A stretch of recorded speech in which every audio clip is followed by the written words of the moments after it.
Évangile de Saint Jean, chapitre 15. Je suis la vraie vigne, et mon Père est le vigneron. Tout sarment en moi qui ne porte pas de fruit, il le retranche, et tout sarment qui porte du fruit, il l'émonde, afin qu'il porte plus de fruits. Je fais une parenthèse. La vigne, c'est l'arbuste. Les sarments, ce sont les branches qui sont sur ce petit arbre. Et de ces sarments portent du fruit de la vigne, des raisins. Émonder, ça veut dire tailler, couper. Je poursuis avec le verset 3. Déjà, vous êtes purs, grâce à la doctrine que je vous ai enseignée. Demeurez en moi, et moi, je demeurerai en vous. De même que le sarment ne peut par lui-même porter de fruits, s'il ne demeure sur la vigne. Ainsi, vous non plus, si vous ne demeurez en moi.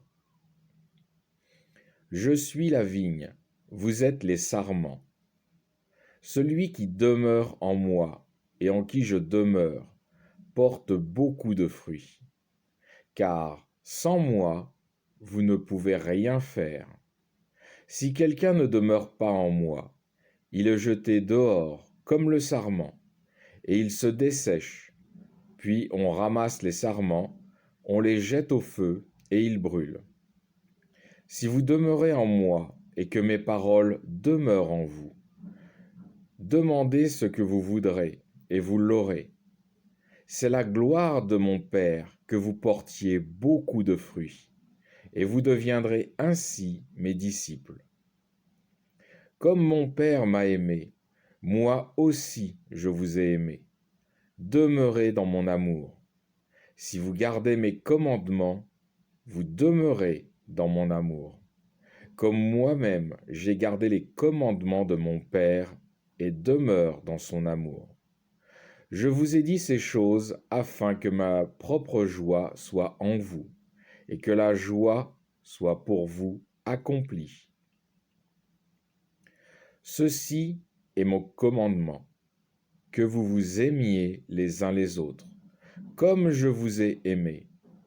Nul ne peut avoir d'amour plus grand que de donner sa vie pour ses amis. Vous êtes mes amis si vous faites ce que je vous commande. Je ne vous appelle plus serviteur, car le serviteur ne sait pas ce que va faire son maître. Mais je vous ai appelé ami, parce que tout ce que j'ai appris de mon Père, je vous l'ai fait connaître. Ce n'est pas vous qui m'avez choisi, mais c'est moi qui vous ai choisi, et je vous ai institué pour que vous alliez et que vous portiez du fruit, et que votre fruit demeure, pour que ce que vous demanderez à mon Père en mon nom, il vous le donne. Ce que je vous commande, c'est de vous aimer les uns les autres.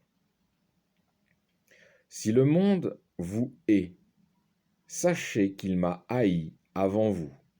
Si vous étiez du monde, le monde aimerait son bien. Mais parce que vous n'êtes pas du monde, mais que je vous ai tiré du monde en vous choisissant, à cause de cela, le monde vous hait. Souvenez-vous de la parole que je vous ai dite. Il n'y a pas de serviteur plus grand que son maître. S'ils m'ont persécuté, ils vous persécuteront aussi. S'ils ont gardé ma parole, ils garderont aussi la vôtre. Mais ils vous feront tout cela à cause de mon nom, parce qu'ils ne connaissent pas celui qui m'a envoyé. Si je n'étais pas venu et que je ne leur eusse point parlé, ils n'auraient pas de péché. Mais maintenant, ils n'ont pas d'excuse pour leur péché. Celui qui me hait est aussi mon Père. Si je n'avais pas fait parmi eux les œuvres que nul autre n'a faites, ils n'auraient pas de péché. Mais maintenant, après avoir vu Ils me haïssent ainsi que mon Père. Mais c'est pour que s'accomplisse la parole qui est écrite dans leur loi. Ils m'ont haï sans motif. Lorsque viendra l'intercesseur, que je vous enverrai d'auprès du Père, l'Esprit de vérité qui procède du Père, il rendra témoignage de moi, et vous aussi, vous me rendrez témoignage, parce que vous êtes avec moi depuis le commencement. Alors je vais faire une conclusion de ce chapitre.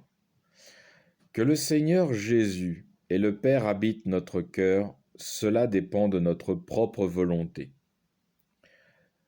Tout passe par Christ. Il est la lumière envoyée par Dieu. Celui qui ne passe pas par Christ ne peut pas venir au Père. Le Christ, c'est comme le Père. Celui qui ne reconnaît pas Christ comme l'envoyé du Père n'aime pas le Père, car le Christ est l'image du Père. Ainsi, ceux qui disent marcher avec Christ et qui ne font pas les œuvres de Christ, en réalité, n'aiment ni le Père ni le Fils. Car s'ils aimaient le Père et le Fils, ils accompliraient leurs œuvres. S'ils n'accomplissent pas leurs œuvres, ils n'ont ni le Père ni le Fils dans leur cœur. Ils en sont donc séparés. C'est toute la parabole de la vigne et des sarments de ce chapitre. Maintenant, pour ceux qui ont Christ dans leur cœur, il y a un grand privilège, le même qu'Abraham avait reçu. C'est être non plus serviteur, mais ami de Dieu. Étant amis de Dieu, nous sommes aussi pleinement bénéficiaires du sacrifice de Jésus, qui a donné sa vie pour ses amis, et par là même sauvé notre âme de la mort due au péché, pour la vie éternelle, par le sacrifice du Seigneur. Le point désagréable, c'est que jusqu'à notre héritage éternel, nous sommes voués à un combat constant, celui de la haine que ce monde manifeste à tous ceux qui portent l'image de Dieu en eux. Le monde a haï le Seigneur, il nous haïra aussi. Il faut bien comprendre la haine et les persécutions auxquelles nous sommes voués. L'objectif de Satan et du monde qu'il gère est de nous amener à rejeter l'image de Dieu qui est en nous, c'est-à-dire par toutes sortes de manipulations mentales ou physiques, de subtiliser en nous la place de Dieu. En clair, il veut s'asseoir sur le trône de Dieu qui est dans nos cœurs. D'ailleurs, on retrouve l'Antichrist qui est assis dans le temple de Dieu, c'est-à-dire le cœur de tous ceux qui rejettent Dieu et suivent Satan. On peut le retrouver dans le livre de 2 Thessaloniciens, chapitre 2, verset 4. Lorsque Jésus dit que le monde a de la haine, il ne dit pas que l'être humain nous veut absolument du mal, mais il parle des fruits de la chair, implantés dans le cœur et l'esprit des humains par Satan le diable, et qui sont en totale opposition et combattent contre les fruits de l'Esprit de Dieu que nous voulons garder saints dans notre cœur et dans notre esprit. Fin du chapitre 15.